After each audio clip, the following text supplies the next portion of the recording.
자, 조건문이라는 것은 제어문의 한 부류인데 일반적으로 프로그램 내부에서 사용되어지는 문장들이라는 것은 크게 단순문과 제어문으로 구분되어질 수 있어요.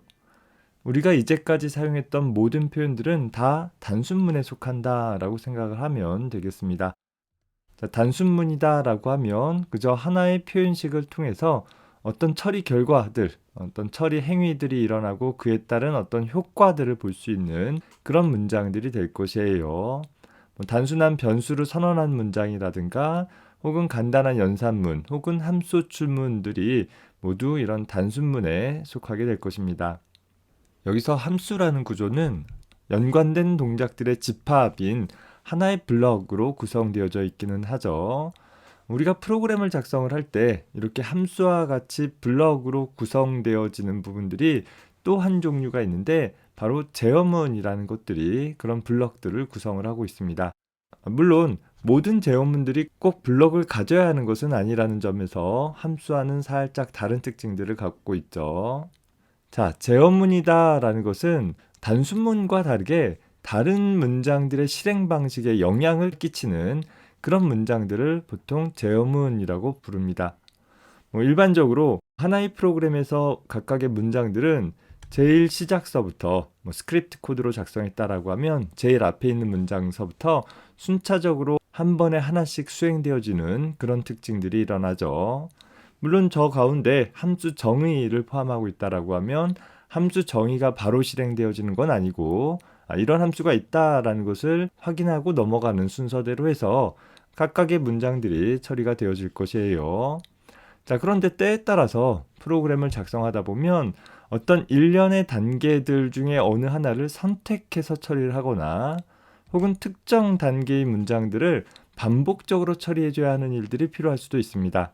물론 선택하고자 하는 문장이 단일 문장일 수도 있고 여러 문장일 수도 있을 거예요. 또 반복하고자 하는 문장이 한 문장일 수도 있고 여러 문장일 수도 있는 것이죠.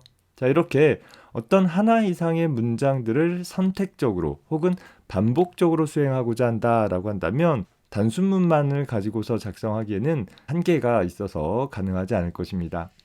바로 그때 우리가 사용을 할 수 있는 것이 제어문이라는 것이 있고 우리 파이썬에서는 대부분의 다른 프로그래밍 언어와 마찬가지로 조건문과 반복문이라는 두 종류의 제어문들을 제공을 해주고 있는데 그 중에 조건문이다라는 것은 어떤 조건의 결과에 따라서 두 그룹 이상의 문장들이 선택적으로 수행되어져 나갈 수 있는 그런 문장을 가리킵니다.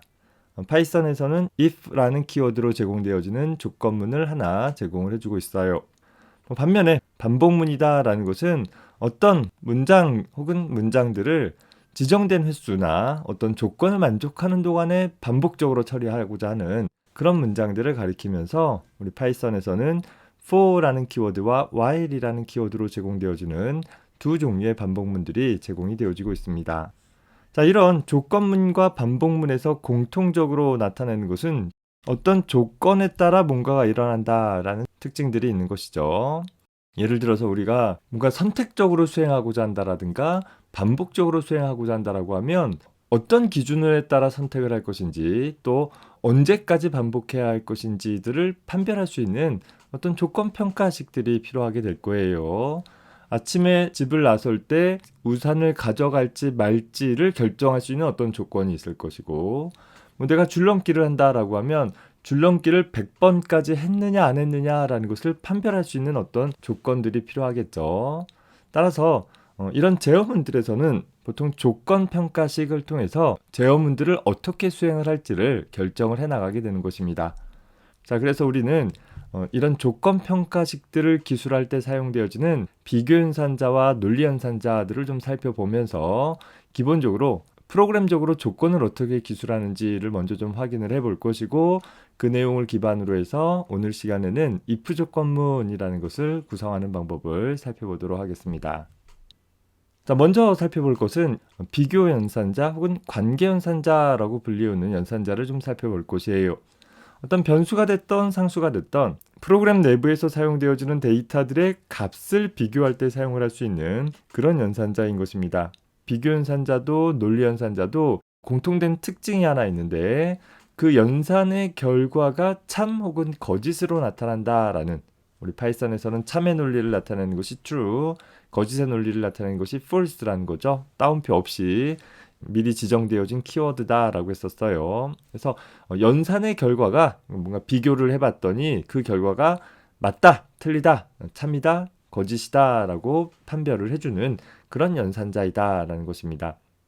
우리가 사용해 볼 만한 비교 연산자는 다음과 같이 6종류가 있는데, 일반적으로 우리 수학에서 수들을 비교할 때와 마찬가지로 크다, 작다라는 부등호 표시와 더불어서 보통 크거나 같다 혹은 작거나 같다라는 것들을 기술을 하기 위해서 수학에서는 부등호 아래쪽에다가 등호를 써서 표현을 해주는데, 컴퓨터에서는 부등호와 등호를 한 칸에 입력할 수 있는 방법이 없어서 크거나 같다라는 연산은 이 부등호 기호와 등호 기호를 연속으로 나열해 줌으로써 기술을 해준다라는 거예요. 자, 우리 앞에서 축약대입 연산자라는 거 살펴볼 때 어떤 2개 이상의 기호가 합쳐져서 하나의 연산을 나타내는 경우가 있는데, 그때는 반드시 그 2기호를 붙여 써줘야 한다라고 얘기를 했었죠. 특히 그렇게 2개의 기호가 붙을 때 equal이라는 기호가 같이 붙게 되어지는 경우가 많이 있는데, 그 equal이라는 기호가 붙게 되어지면 반드시 순서가 equal 사인이 나중에 나타난다, 마지막에 나타난다 라고 했었어요. 여기 부등호와 등호 중에서 부등호가 먼저 나오고 등호가 나중에 나오는데 이 순서가 바뀔 수 없다, 또 이 2개의 기호는 떨어질 수 없다라는 것 꼭 기억해서 딱 이렇게 생긴 모양의 연산자가 크거나 같다라는 것을 판별하는 비교 연산자가 된다라고 기억을 해두기 바랍니다. 마찬가지로 작거나 같다라는 것은 이렇게 표현되어질 것이고, 2개의 데이터가 같으냐라는 것을 비교할 때 사용할 수 있는 것이 단일 등호 기호는 할당 연산자, 즉 대입 연산자로 사용되어지기 때문에 비교 연산자로 쓸 수가 없어요. 그래서 비교 연산을 나타내기 위해서 대부분의 프로그래밍에서는 이렇게 이퀄 사인을 2개 연거푸 사용해 줌으로써 2 데이터가 같은지를 비교하는 데 사용이 되어지는 것입니다. 자, 같으냐라고 물어봤다라고 하면 같지 않냐, 즉 다르냐라고 물어보는 경우들도 필요할 수 있겠죠.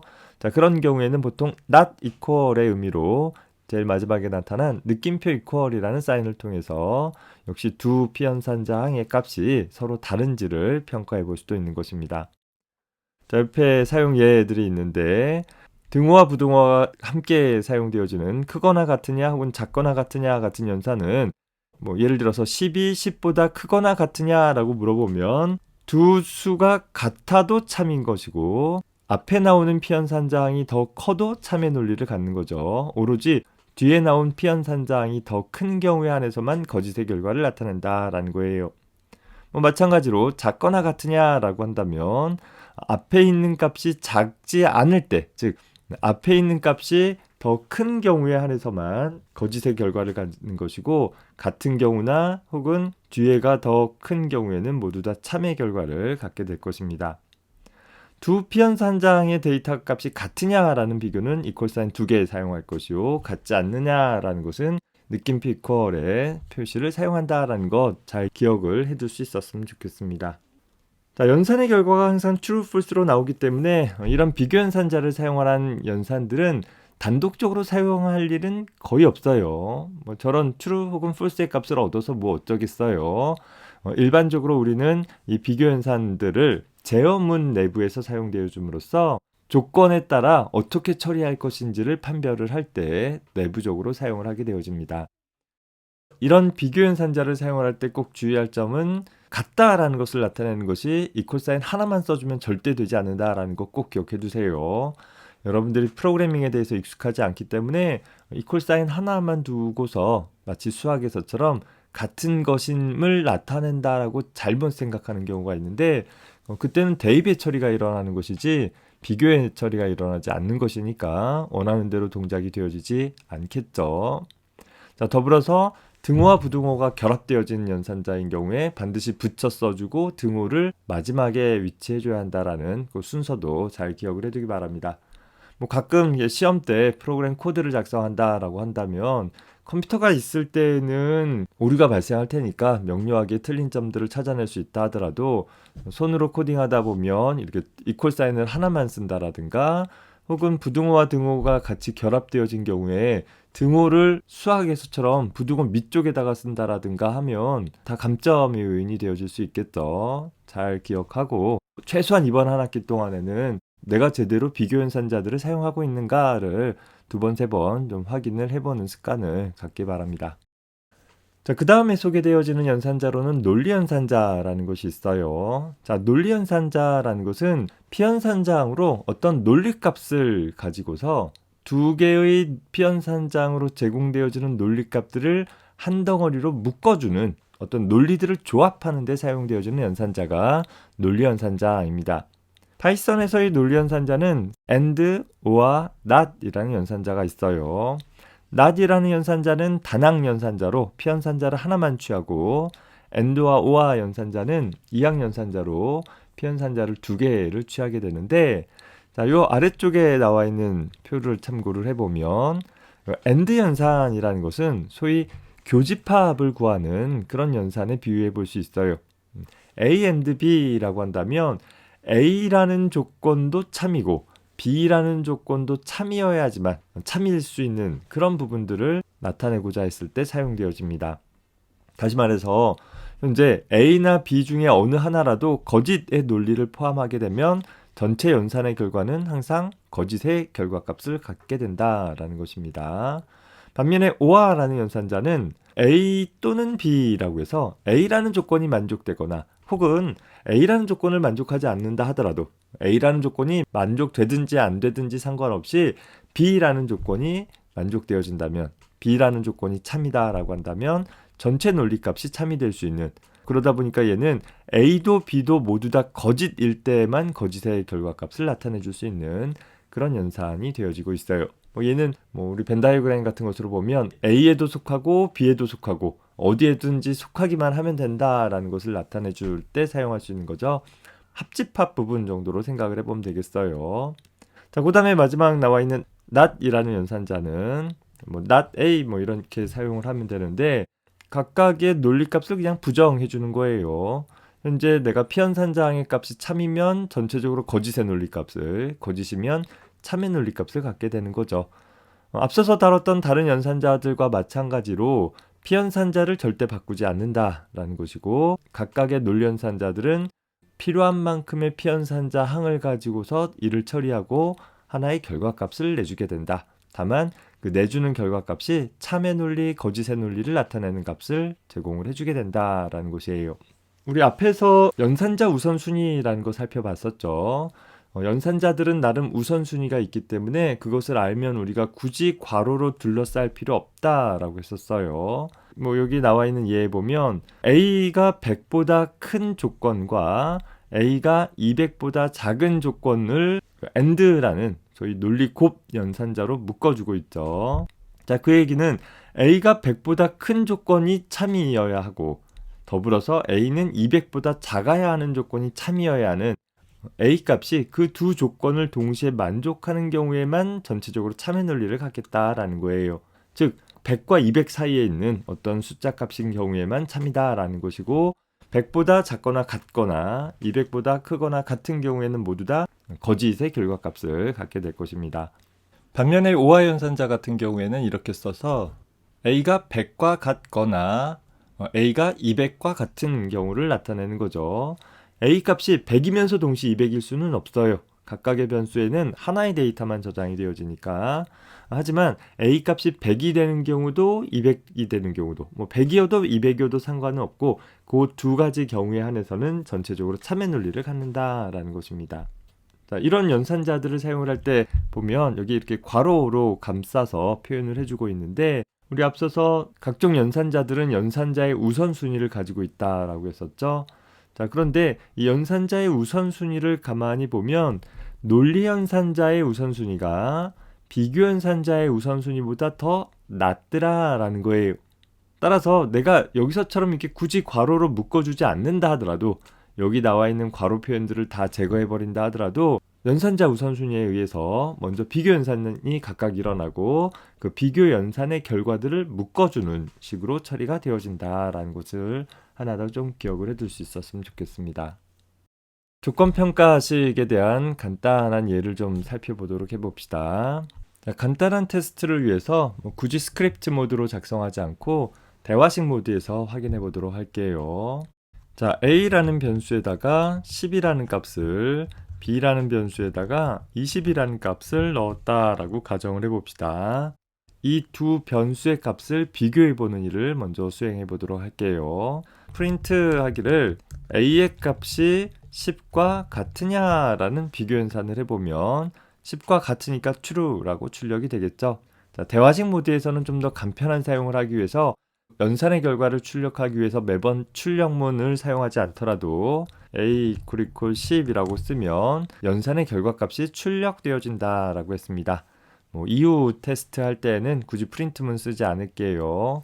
다만 여러분들이 스크립트 모드를 통해서 처리할 때는 반드시 프린트 구문을 써줘야만 할 것입니다. 자, A라는 변수가 not equal 해볼까요? 0이 아니냐라고 물어보는 거죠. 현재 A라는 변수는 10의 값을 갖고 있으니까 아닌 것이 맞는 상황이 될 거예요. 자, 그 다음에 A라는 변수가 예를 들어서 10보다 크냐라고 비교해 봅시다. 현재 A라는 변수는 10과 같은 거지 10보다 큰 것이 아니기 때문에 false라는 값을 나타내고 있는 것이에요. 마찬가지로 A는 10보다 작으냐라고 나타난다라고 하면 A는 10보다 작은 것도 아니고 큰 것도 아니니까 두 가지 경우 모두 다 false의 결과를 나타내는 것이죠. 자, 반면에 A가 B보다 크냐라고 물어보면 현재 A는 10, B는 20을 갖고 있기 때문에 10이 20보다 클 일은 없겠죠. 하지만 거꾸로 써서 A가 B보다 작으냐라고 물어보면 작다라는 것들을 확인을 해볼 수 있는 것입니다. 이렇게 프로그램적으로 내가 A, B 변수의 값을 정해줬다라고 한다면 그 크기 값을 굳이 우리가 비교 연산을 통해서 비교해 볼 필요는 없을 거예요. 하지만 프로그램이 수행되어지면서 어떤 연산의 결과를 저장한 변수를 비교해 본다라든가 혹은 사용자로부터 입력된 값들을 비교해 보고자 한다라고 했을 때는 이런 비교 연산들이 유용하게 활용이 되어질 수 있을 것입니다.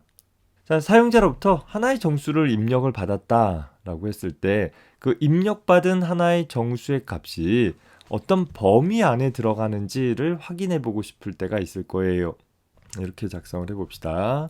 i라는 값을 하나의 정수로 입력받기를 임의의 정수값을 하나 입력받을 거예요. 예를 들어서 내가 15라고 입력을 했다 칩시다.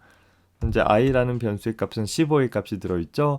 이 사용자가 입력한 하나의 값이 요 a, b라는 두 개의 변수가 나타내는 범위 안에 들어있는지, 즉 10 이상 20 이하인지를 확인해 보고자 한다라고 하면 어떻게 보면 되겠느냐라는 거예요. 여러 가지 방법이 있을 수 있지만 가장 간단한 방법은 이 비교 연산자를 사용을 하는 거예요. 먼저 사용자로부터 입력받은 i라는 값이 a라는 변수, 즉 10 이상인 조건이 맞는지를 확인해 봐야 될 것이고, 역시 i라는 변수가 b라는 변수, 즉 20 이하인지를 비교해 봐야 될 거예요. 현재 i라는 변수 값이 15이니까 첫 번째 표현식도 두 번째 표현식도 모두 다 만족하는 결과들을 얻을 수 있을 것이고, 이 두 조건을 모두 만족해야지만 우리가 원하는 10 이상 20 이하의 값이다라는 형태로 판별을 할 수 있을 테니까 두 조건이 동시에 만족해 주어야 한다라는 것입니다. 자, 그래서 i라는 변수 값이 a보다 크거나 같은 조건과 and 그리고 i라는 변수가 작거나 같다 b보다 이 두 조건을 만족하는지를 하나의 표현식을 통해서 평가를 해낼 수 있게 된다라는 것이에요. 연산자 우선순위에 따라서 각각의 비교 연산이 먼저 일어난다라고 했었죠. 자, 만약에 다시 실행하기를 한 30 입력했다고 쳐봐봐요. 자, 이제는 이 범위 바깥에 놓여있는 값이잖아요. 그러다 보니까 false라는 결과값을 얻어낼 수 있는 것을 명료하게 확인을 해볼 수 있는 것입니다. 더불어서 우리 파이썬에서는 이런 상황들을 조금 더 명료하게 나타내고자 마치 우리 수식에서처럼 이런 표현도 허용을 해주는데, 어떤 표현이냐면 a 이상이고 뭐가 i가 그 다음에 더불어서 B 이하이다 라는 형태로 확인을 하는 것도 허용해주고 있다라는 거예요. 즉, 요 표현이랑 똑같이 처리된다라는 것입니다. 자, 반면에 이 범위 바깥에 속하는지는 어떻게 확인해 볼 수 있을까요? 즉, 10 미만이거나 20 초과인 범위에 속한다라는 것들은 확인을 해보기 위해서 사용자로부터 입력된 입력값이 a라는 것이 10이라는 변수잖아요. 10보다 작은지를 평가를 해볼 필요가 있을 것이고, 혹은 i라는 변수값이 b보다 큰지를 평가해 볼 필요가 있겠죠. 현재는 입력값이 30이라는 값이 들어있으니까 이 두 번째 조건은 참이 되었어요. 자, 그런데 내가 가지고 있는 이 범위 바깥이라는 것은 A 값보다 작아야 되고 B 값보다 커져야 되는데 그 두 가지 상황이 동시에 일어나지는 않을 거예요. 어떤 입력받은 값이 A보다 작다면 B보다 클 수 없고 B보다 크다라고 하면 A보다 작을 수 없잖아요. 그래서 두 가지 좀 배타적인 상황이 발생하게 될 것입니다. 자, 이런 논리들을 A 값보다 작아도 되고 B 값보다 커도 되고, 하여튼 이 두 조건 중 어느 하나만이라도 만족하는 경우를 찾아내겠다라고 한다면 그때는 우리가 사용해 볼 수 있는 것이 오화 연산자를 사용을 해가지고서 이렇게 기술을 해주게 되면 역시 하나의 표현식으로 비교를 해낼 수 있다라는 것입니다. 자, 이런 비교 연산 같은 거 쓸 때 하나 주의할 점은 여러분들이 그냥 변수명 하나 써주고 나서 뭐 여러 개의 값들을 여기다 나열을 해준다라고 해서 자동적으로 비교가 되는 것은 아니다라는 거 꼭 주의를 하고, 기본적으로는 하나의 표현식 안에는 연산자와 피연산자 항으로 각각 구별이 되어진다라는 것을 좀 기억해 주되, 사용자들이 좀 더 쉽게 프로그래밍하기 위해서는 이런 경우에 한해서는 하나의 피연산자가 앞의 연산자와 뒤의 연산자에 공유되어져서 사용되어지는 경우도 가능하다 정도 정리를 해두기 바랍니다.